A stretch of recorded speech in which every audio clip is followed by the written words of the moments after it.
अस्सलामुअलैकुम नाजरीन, कैसे हैं आप सब? ठीक है, उम्मीद है खैरियत से होंगे, मज़े में होंगे। नौशीन मुल्तानी चैनल पे वेलकम हो गया। मामा पापा की परियों कैसी हो? तो उम्मीद है आप लोग ठीक ठाक होंगे और फिट फाट होंगे। अच्छा जी, यहाँ पे काफ़ी सारे ना पॉइंट मेरे आगे पीछे हो रहे हैं, उसके लिए मैं माजरत चाहूँगी। कुछ मेरी वीडियो ना आगे पीछे हो रही हैं क्योंकि मेरे घर मेहमान आए हुए हैं। पहले मेरे ससुराल से मेहमान आए हुए थे ईद के दूसरे दिन, तीसरे दिन, मतलब तीसरे दिन की सुबह सुबह मेहमान आ गए ससुराल से। मेरी देवरानी और देवर आए हुए थे, बच्चे थे माशाल्लाह से।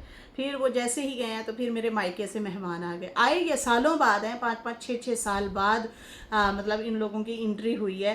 तो वो ईद का मौका था, छुट्टियां हैं, तो फिर इसलिए ये मेहमान आ रहे हैं। और उसमें क्या हो रहा है, मेरी नींद का भी मेरा एक अलग से सिस्टम बना होता है। नींद का, उठने का, बैठने का आपका एक अलग होता है।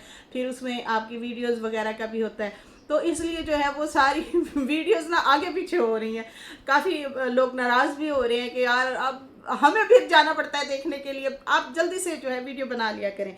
तो ये मामला है। अभी भी हैं मेहमान, बहुत टाइम बाद आए हैं, 6 साल बाद मेरे घर में आए हैं मेहमान। और इसलिए जो है जाहिर सी बात है उनकी भी खिदमत करना ज़रूरी होता है मेहमानों को। तो मैं वैसे भी अपनी फैमिली से बहुत कट ऑफ के रही हूँ, बहुत दूर रही हूँ काफ़ी साल। मतलब जो है हमारा मिलना जुलना ज़रा कम रहा है, लेकिन खैर अब जो है जब वो आ रहे हैं तो फिर हमारा हक बनता है हम उनकी खिदमत करें, उन्हें थोड़ा सा घुमाएं फिराएं, इंटरटेन करें। तो इस तरह से ये सारी चीज़ें हो रही हैं। पहले तो थोड़ी बहुत डाइट भी चल जाती सी कुड़ी, हुण ते असी भी गोल गप्पे ते पता नहीं कुल्फियाँ ते फलूदे ते पता नहीं क्या कुछ मुझे भी खाना पड़ रहा है। तो देखते हैं जी, जिम शिम से भी अभी आउट हो गए। आगे फिर अगले जो महीने आ रहे हैं वो बड़े हब्स के आ रहे हैं, पता नहीं कर सकूंगी ये जिम या नहीं। लेकिन फिलहाल यहाँ पे ये रोला पड़ा हुआ है, तो काफ़ी लोग मेरे से नाराज़ हो रहे हैं कि यार आपके जो पॉइंट है ना वो आगे पीछे हो रहे हैं, मज़ा नहीं आ रहा। तो हाँ यार, ये तो मुझे भी लग रहा है। और मुझे ये पता भी नहीं होता, अक्सर कुछ वीडियोस इधर आई हुई हैं, कुछ उसने क्या जवाब दिया, उसने क्या जवाब दिया, और एक साथ इतनी सारी वीडियोस आ रही हैं। बीना की, डीडी की, नजमा की, आयशा की, बाबा की, इस तरह से सारी वीडियोस आ रही हैं। और हाँ, सितारा के व्लॉग की, वो भी उसमें भी जाहिर सी बात है माँ जी ने अपने कुछ पॉइंट रखे हैं जो कि मुझे बहुत अच्छा लगा है। किस किस को अच्छा लगा है भाई वो भी बताए। हमें तो बहुत अच्छा लगा है, बोलना चाहिए। सारी ज़िंदगी माँ जी दब के रही हैं, हमेशा हमने उनको खामोश देखा है और परेशान देखा है। मैं तो अब यही कहूँगी कि भाई उन्हें परेशान नहीं होना चाहिए, आज़ाद हो गई हैं आप देखो। जैसे आपने मेहनत की है ना, वैसे सितारा ने भी मेहनत की है, उसने भी स्ट्रगल की है। मुझे याद है नजमा अपनी वालदा और अपने बारे में बता रही थी, हमने बड़ी स्ट्रगल की है जी। हमारा जो मेहनत हमारी होती थी, पैसे जो हैं अब्बा जान ने वो ज़मीन ली और फिर बेटों के नाम लगा दी, हमारे नाम नहीं लगाई। ये साल 1.5 साल पूरा नजमा इस तरह की वीडियो बनाती रही है, आप लोग भी गवाएं, हम भी गवाएं। वो बोलती रही है कि भाई हमारे पैसे से ज़मीनें लेता था, बेटों के नाम कर देता था। ऐसे ही है ना। अब होता क्या है कि यहाँ पे जब इनकी बात आई है तो फिर जो है फिर रुला पे गया हो, रुला पे गया हो। फिर इस तरह से हो गया। अच्छा जी, उसके बाद जो है यहाँ पे डीडी की वीडियो आई थी, डीडी को मारने की कोशिश की गई थी। ये छोटी बात नहीं है, ये बहुत बड़ी बात है। मतलब मैं सुन के भी हैरान हो गई कि कोई बंदी इस तरह से भी कर सकती है हस्बैंड को रास्ते से हटवाने के लिए। ठीक है जी। और यहाँ पे जो है डीडी को छेड़ा गया तो फिर डीडी भी आ गया।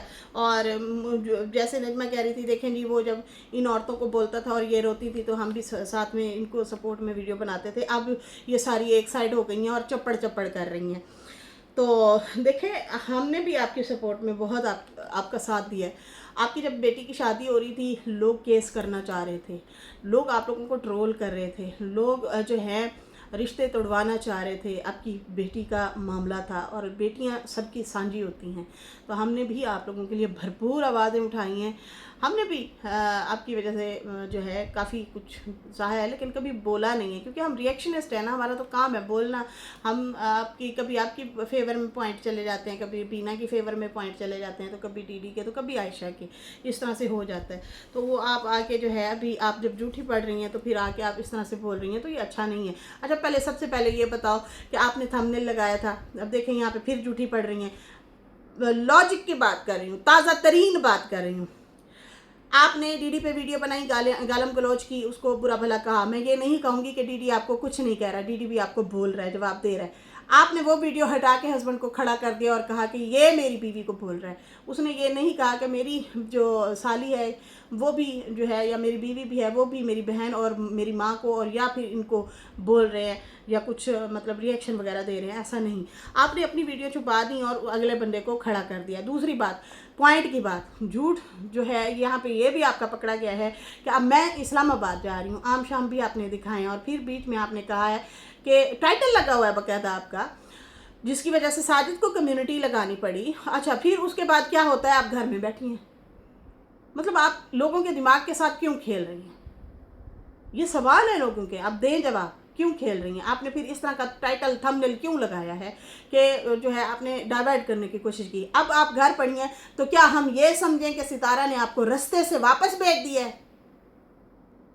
लॉजिक की बात है। अब इसमें कोई ढकी छुपी बात नहीं है, कोई घुमाया फिराया मैंने नहीं है, सीधा सा स्ट्रेट सा मैं आपसे पूछ रही हूँ कि आपने दिखाया अपने व्लॉग में, इसलिए बंदा वीडियो डालता है ना ताकि लोग देखें। अब मैं बोल रही हूँ तो मुझे लोग सुनने आ रहे हैं ना, देख रहे हैं, फिर मैं बोल रही हूँ, तो मैं जो बोलूँगी उसमें मैं झूठी पढ़ूँगी तो लोगों ने तो मुझे लिटरेशन करनी है, कुड़ियों मुझे तो देना लड़कियों तो यहाँ पे नजमा साहिबा आप ये जवाब दें कि आपको क्या सितारा ने रास्ते से वापस भेज दिया था?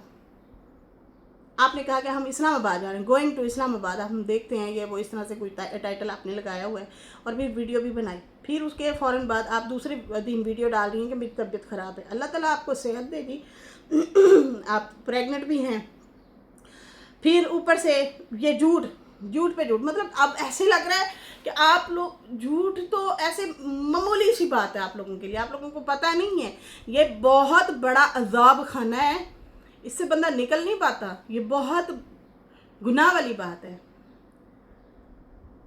किसी को आप डाइवर्ट करें, झूठ बता रहे हैं। अब क्या हम ये समझें कि आप ट्रेन में जो जा रही थी इस्लामाबाद बच्ची के साथ, फिर आपको क्या उन्होंने वापस भेज दिया है, उन्होंने घर नहीं आने दिया, रोक दिया है? इसका सवाल ज़रूर मुझे दें आप, सवाल का जवाब।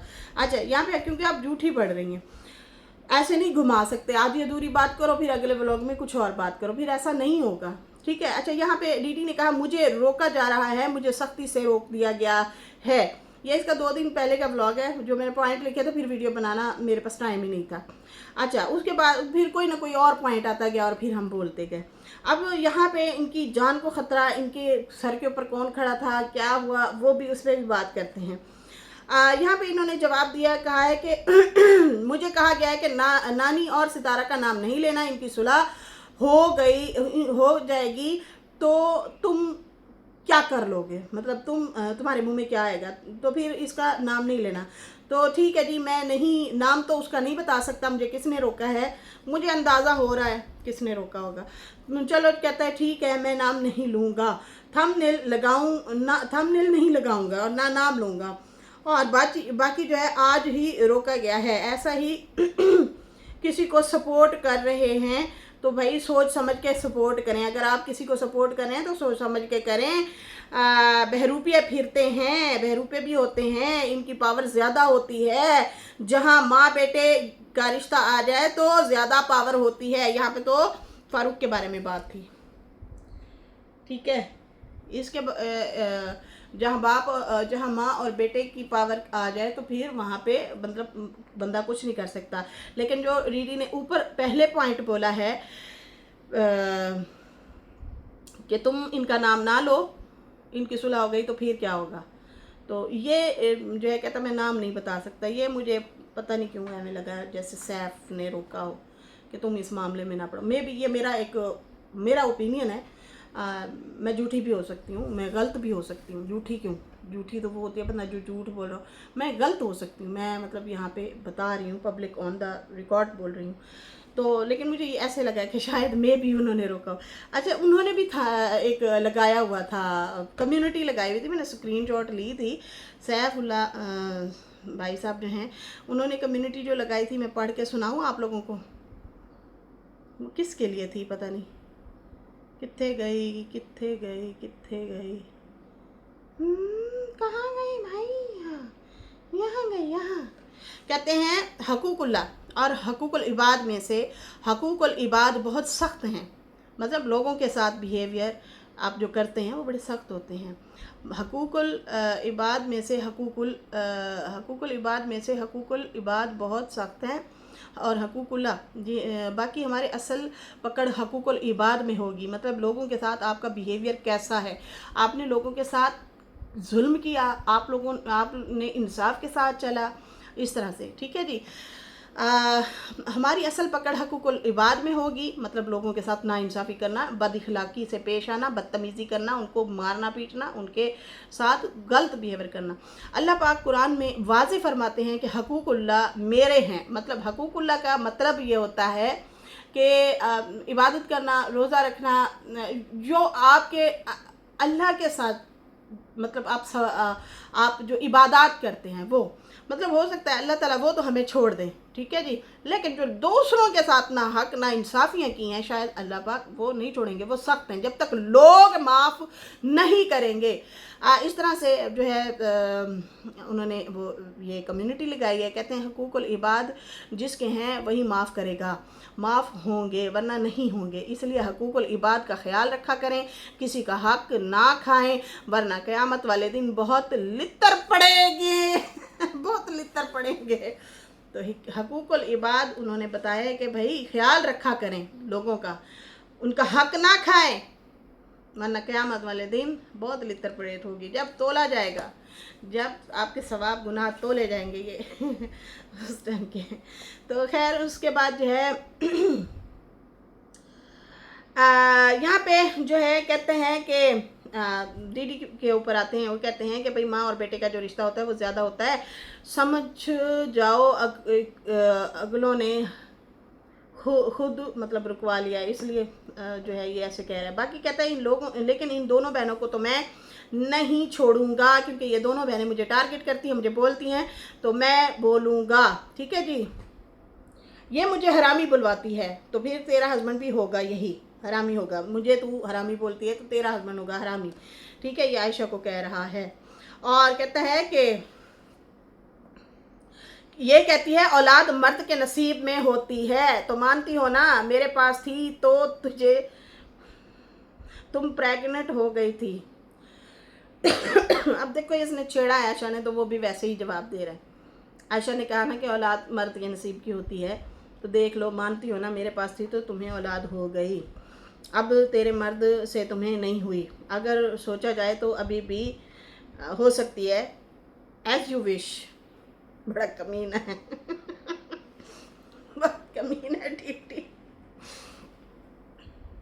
कहता है ये मेरी बीवी को कॉपी करती है, वो अलमारी में कपड़े दिखाती है तो फिर ये भी दिखाना शुरू हो जाती है, पहले तो नहीं दिखाती थी, तो ये हमें कॉपी करती है।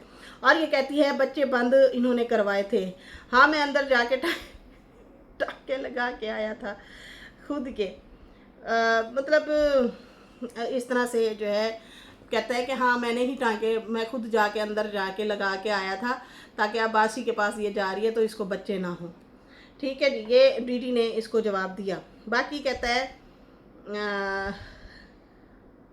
है उतना बोलो जितना फिर बर्दाश्त कर सको, अब तो फिर जो है अगर तुम कहती हो तो मैं तुम दोबारा खोल भी दूंगा टांके, ठीक है।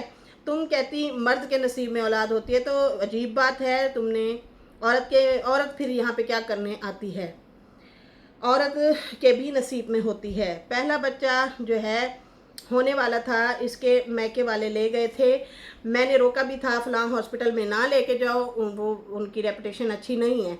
इनका वालिद ले गया और कहा कि मतलब डीडी का पहले भी इससे एक बच्चा हुआ था, कहता है कहता कि वो इसका मतलब मैके वाले ले गए थे और फिर इन्होंने वहाँ पे बच्चा करवाया और फिर उसके बाद वो बच्चा इस दुनिया से चला गया। बाकी इसका अफेयर चल रहा था, 2 दिन ये घर से भाग गई थी। इसके बाप ने कॉल की थी, ये सऊदीया की बात कर रहा है और शादी से पहले की बात कर रहा है डीडी, कि ये सऊदीया से भाग गई थी 2 दिन के लिए और फिर जो है इसके बाप ने हमें कॉल की कि ले जाओ कर लो शादी, वरना मैं यहीं इसकी शादी कर दूंगा। जब मेरी शादी हुई थी इसका वज़न 120 केजी था, मतलब शुरू से इसका वेट ज़्यादा था, क्या मतलब ये तो कहती है मेरा अब वेट बढ़ गया, इन लोगों की वजह से बढ़ा है, आयशा कहती है। अच्छा यहाँ पे ये कहता है कि इसका वज़न 120 केजी था, वज़न मेरी शादी के टाइम जो है मेरी जो है जब शादी हुई तो मेरी उम्र 13 साल थी और ये बड़ी थी, बड़ा सब्र, देखो इसको मैंने बर्दाश्त किया। मुझे इसके शोर पे ताज्जुब होता है, हैरत होती है। जब ये उसके ऊपर गिरती होगी तो इसका क्या हाल होता होगा। तो फिर बदतमीज कहता है मैं तो बचपन से क़यामत से पंगे लेता आ रहा हूँ। बड़े बदतमीज हो तुम। कहता है मैं तो बचपन, मुझे बड़ा शौक है बचपन से पंगे लेने का, अपने से बड़ी चीज़ का। बहुत बदतमीज हो दीदी तुम। अच्छा, फिर उसके बाद जो है इसने कहा कि वो तो जी जान की बाजी लगाता होगा, वो बंदा जी जान की बाजी लगाता होगा, फिर जो है आगे बढ़ता होगा। अच्छा, उसके बाद जो है कहता है मुझे इसके हस्बैंड पे तरस आता है, जब ये गिरती होगी तो उसका क्या बचता होगा। बाकी कंगन की बात कर रही है कि भाई शादी इन्होंने मेरे साथ की तो किसी के कंगन मांग के फिर मुझे पहनाए थे और फिर बाद में उतार लिए थे। तो भाई हमारी हैसियत नहीं थी, हमारे हालात ऐसे नहीं थे कि हम तुझे कंगन देते। आपके बाप ने तरस नहीं खाया था हमें अपनी जान बचाने के लिए तुम्हारा रिश्ता मुझे दिया था। ये गौर से सुने इसकी बातें।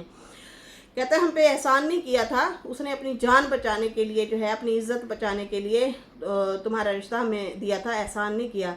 बाकी हर मर्द पे तो तुम डोरे डाल देती थी, शादी से पहले भी, शादी के बाद भी, शादी में रहते हुए भी। मेरे बचपन का एक दोस्त था, बड़ी अच्छी फ्रेंडशिप थी, मुझे ज़्यादा अकल नहीं थी। मैंने दोस्त को कहा अपनी भाभी को 1-2 बार हॉस्पिटल ले जाओ। अच्छा, ये अपनी गलती मान रहा है कि भाई मेरा है कसूर। मैंने ही दोस्त को कहा कि यार इसको हॉस्पिटल तो मतलब ले जाओ। तो वो 1-2 दफ़ा इसके साथ गया तो ये उसके साथ सेट हो गई, मोबाइल ले लिया, उनसे मोहब्बत की पींगें बढ़ा दी। ये मुझे रात को टैबलेट खिलाती थी, रात को मज़े से खुद उससे बातें करती रहती थी सारी सारी रात, और मैं सोया हुआ होता था। दिन को लड़खड़ाता होता था, कभी मैं इधर गिर रहा हूँ तो कभी मैं इधर गिर रहा हूँ, मेरे पे असर होता था इस तरह से। कहता है कि ये मुझे मारना चाहती थी, इसने मुझे रास्ते से हटाने की कोशिश बहुत की, मेरी आंख खुल गई। एक बार मैं सोया हुआ था, वो बंदा मेरे जो है माथे के ऊपर टिश्कू लेके खड़ा था, समझ जाओ मतलब क्या लेके खड़ा था। तो मेरी अचानक ऐसे आंख खुली, मैंने देखा तो मैंने हाथ मारा तो उसका पिस्टल जो है उसमें गिरा, दीवार पे लगा और उसके बाद वो भाग गया। देखो मैंने पहले नाम नहीं लिया, फिर बाद में मैंने ले भी लिया। सही है ना, ये होता है गजनी। अच्छा जी, उसके बाद जो है कहते हैं कि वो बंदा भाग गया। मैंने इसको कहा तो ये चुप करके सो गई, इधर उधर मतलब आए बाएं शाएं कर दिया। फिर कहता है कि मर्द को जनाब हटाने के लिए, अपने मर्द को हटाने के लिए क्या क्या कर सकती है ये औरत, समझ जाओ। मतलब ये तो बहुत ख़तरनाक बात है यार। कहती कि ये मामू के घर फिर चली गई थी, वहाँ मुलाकातें करती रही, मामी को पता चला तो उसने भी उसको भगा दिया। मामी के घर का वो हमसाया था। फिर जो है हर दूसरे दिन हमारे घर से टैबलेट वगैरह निकला करते थे। ये वापस आ गई और वो इसको मोबाइल दे के दोबारा मोबाइल दिया, और मैंने रात को मैं मतलब घर आया तो मोबाइल की बेल बजी। जब बेल बजी तो मैंने कहा कि ये तेरे पास कहाँ से मोबाइल आया। तो मैंने कहता इससे छीन लिया, ठीक है। फिर उसके बाद जो है मैंने जब इससे छीन लिया और मैंने छुपा लिया, फिर इसने जो है मतलब दोबारा से वो मोबाइल जो है इसने ले लिया, मतलब फिर ले लिया, मतलब जो घर से ही फिर दोबारा रख लिया। फिर उसके बाद जो है कहता है कि मैंने इसको फिर लितर परेड की, इसको मैंने बहुत ज़्यादा कुट लगाई और मैंने कहा कि किसने दिया है मोबाइल। तो फिर आखिरकार ये बोल पड़ी कि वो घर आया था और उसने दी है। कहता है कि अभी मैंने सुना है कि इसका अभी वाला जो हस्बैंड है वो भी इससे तंग है, ये जहाँ जाती है वहाँ पे ही इश्क में शुकी हो जाती है। बाकी अब नजमा के काम देखो कि अम्मा को जो है इंसाफ दिलवाने निकली है कि अम्मा को मैं इंसाफ दिलवाऊंगी। फिर वीडियो भी बाप की खुद बना रही होती है, जिसमें बाप अम्मा को ही बुरा भला कह रहा होता है और उनको जो है टोंटबाजी कर रहा होता है और उनके बारे में बोल रहा होता है। अच्छा, उसके बाद जो है कहता है कि अम्मा के खिलाफ ये लोग बोलते हैं। बाकी सुनारी संडी करके ये नाम ले रहा था, मतलब छोड़ दो, हम बेटे की माँ है, कुछ भी हो। फिर उसके बाद जो है कहता है शुक्र है इसने इनसे मेरी जान छूटी। ये कहती है मेरी जान छूटी, नहीं नहीं हमारी जान छूटी है। आयशा को कहता है तुमसे। अब हमारे हालात अच्छे हो गए हैं तेरे जाने के बाद, मतलब तुम, वो उसे मनहूस करार देना चाह रहा था कि तुम जब तक थी हमारे हालात सही नहीं थे। बाकी तुम कहती हो कि तुम गरीब गुरबा थे, मैं अमीर थी, और तुम मुझे ये भी ताने दे रही हो कि तुम कहते थे कि मतलब तुम जलील होगी, तुम गुर्बत में रहोगी। तो मैं कैसे कह सकता हूँ कि तुम गरीब रहोगी, तुम्हारे हालात ख़राब रहेंगे, तुम हर चीज़ के लिए तरसोगी। ये झूठ बोल रही है, जबकि हमें पता है कि वो एक सुनारे के साथ शादी कर रही है, तो फिर वो कैसे गरीब रह सकती है। वो तो लूट मार बड़ी करते हैं, उनके पास तो बड़ा पैसा होता है। तो ये सरासर झूठ बोल रही है, मेरे पे इल्ज़ाम लगा रही है। ये दीदी ने कहा। ठीक है जी। और उसके बाद जो है कहते हैं कि नजमा भी जब से उस घर में आई है तो उस घर की रौनकें ख़राब हो गई हैं, ख़त्म हो गई हैं, ख़त्म हो गई हैं। और ये जो है पहले अम्मा वाली जो फैमिली है उनके घर बड़ी रौनक हुआ करती थी, बड़ी चहल पहल हुआ करती थी। अब जब से ये आई है तो वो वाली रौनकें नहीं रही हैं। ये बोला है दीदी ने, और कहा है कि पहले वहाँ पे झुरमट सा एक बना होता था, एक रौनक लगी होती थी, एक माहौल बना होता था कि सारे वहाँ पे होते थे। अब्बा के घर, नाना अब्बा मतलब यासीन के घर में जो है बहुत ज़्यादा रौनक होती थी। लेकिन जब से ये आई है उजाड़ हो गया है, रौनक ही ख़त्म हो गई है, वहाँ पे सिर्फ खुद ही पड़ी होती है। अच्छा जी, बहुत सारे लोग कहते हैं कि घर जो है अम्मा के नाम क्यों नहीं है, मतलब उनके हस्बैंड यासीन जो है उन्होंने उनके नाम क्यों नहीं लगाया। मुझे लगता है कि ये जो है ना क्या कहते हैं, मुझे जहाँ तक पता चला था कि किसने बताया था, आई थिंक नजमा ने ही बताया था कि इस घर में उसका यार सलमा का भी है, सलमा के भी कमरे हैं दो। किस किस को याद है जब ये नजमा ने बोला था, उसने ये भी बोला था कि इसमें सलमा के भी 2 कमरे हैं। याद है किसी को? अच्छा, फिर दीदी ने कहा कि नानी ने कहा है कि फ़रूक का नाम ना लें, तो भाई नहीं लेते नाम। बाकी जो मेरे साथ मुझे टारगेट करेगा मैं उनको तो ज़रूर जवाब दूंगा और उनको जवाब मिलेगा। बाकी सन्नी सुनारी करके दीदी ने उसको मतलब आयशा को बोला, और वो कहता है कि ये कहती है कि इसको भूख के लाले पड़े हुए हैं, हमें कहती है भूख के लाले पड़े हुए हैं, इसलिए ये पागल हुए फिर रहे हैं और ये जो हैं वाईटी पे जलील हो रहे हैं। तो भाई तू भी तो, तुझे भी तो भूख के लाले पड़े हैं, इसलिए तो तू भी जो है वाईटी पे जलील हो रही है। तू कौन सा अमीर ज़ादी है, सिर्फ हम नहीं बल्कि तू भी तुम्हें भी भूख के लाले पड़े हुए हैं। बाकी नानी ने सही कहा, जो बाकी नानी ने सही किया, जो बुरा बोलेगा वो जो है उसको किए की सज़ा मिलेगी। बाकी जो फैमिली कहती हाँ, इस फैमिली ने झूठ बोला नानी के लिए कि 22 तोला सोना दिया है। ये नानी पे इल्ज़ाम लगा रहे हैं कि हमने 20 तोला सोना लेके दिया है। तो जो नानी को 5 मरला का घर नहीं लेके दे सकते, वो 22 तोला कहाँ से सोना देंगे? लॉजिक की बात है। ये बात मैंने खुद भी बोली है नजमा के हवाले से कि वो कहती है मेरा भाई 45 लाख एम ही माफ़ कर देता होता है। तो जब भाई 45 लाख एम ही माफ़ कर देता है तो अब्बा हैं, जाहिर सी बात है बच्चे बाप से सीखते हैं। तो फिर बच्चे अगर 45 लाख माफ़ कर सकते हैं तो अब्बा हजूर के लिए 5 मरले का घर क्या है।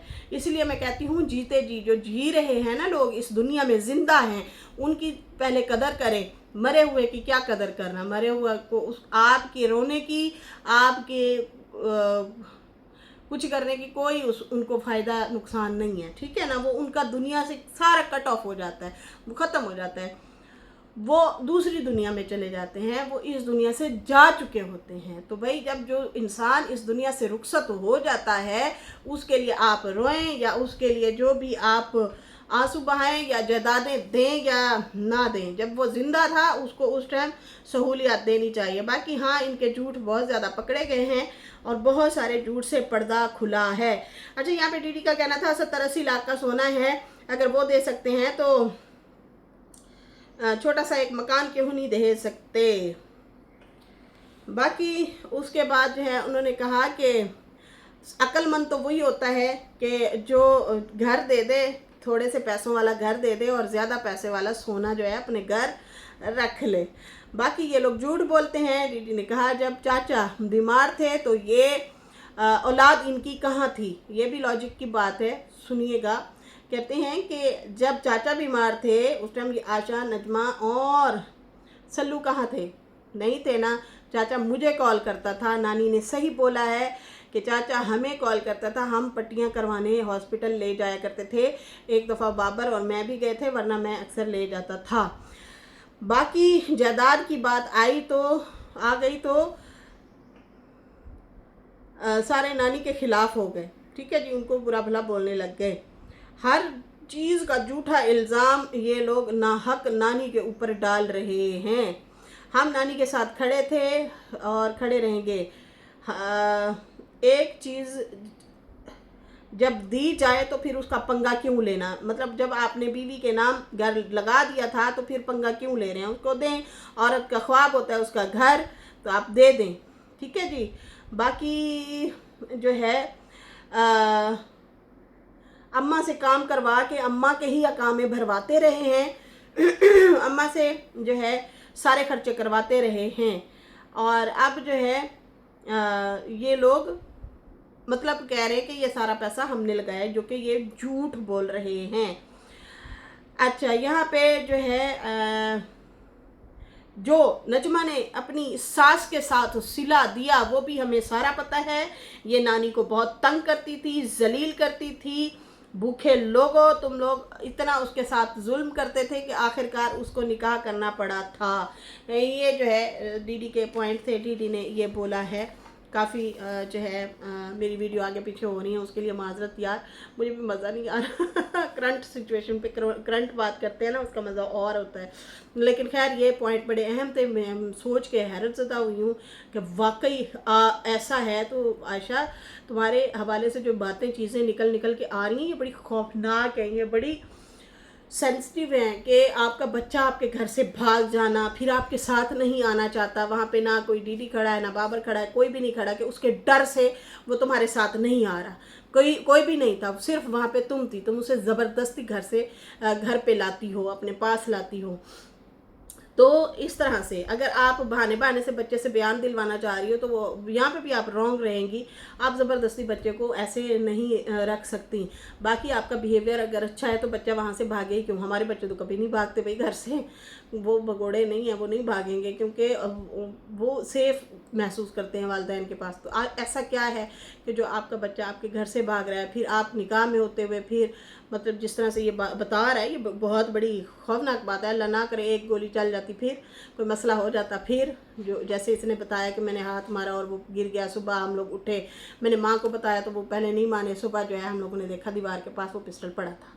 ये वाली चीज़ें तो खैर ये बहुत ही खौफनाक चीज़ें हैं। और फिर अगर अभी औलाद नहीं हो रही तो फिर ये कह रही हैं कि इनकी वजह से नहीं हो रही।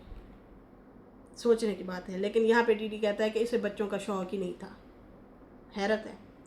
अब जब बच्चा भी ये छोड़ के चली गई थी, अब जब इसे औलाद वहाँ से नहीं हुई तो फिर ये इस बच्चे के लिए आई और रोई कि मुझे यही वाला ही दे दो। तो ये इस तरह की सिचुएशनें जो हैं बता रहे हैं। तो यहाँ से अंदाज़ा हुआ है कि भाई तौबा तौबा तौबा, यहाँ पे क्या क्या देखना पड़ रहा है, कौन कौन सी चीज़ें हमें देखनी पड़ रही हैं। तो बस अस्तगफिरुल्लाह। खैर इसके साथ ही अभी मुझे इजाज़त दें। मेरी वीडियो अच्छी लगी तो लाइक कर दें, न्यू लोग जो है सब्सक्राइब कर दें। फिर मिलेंगे न्यू वीडियो के साथ। अल्लाह हाफिज़, बाय बाय।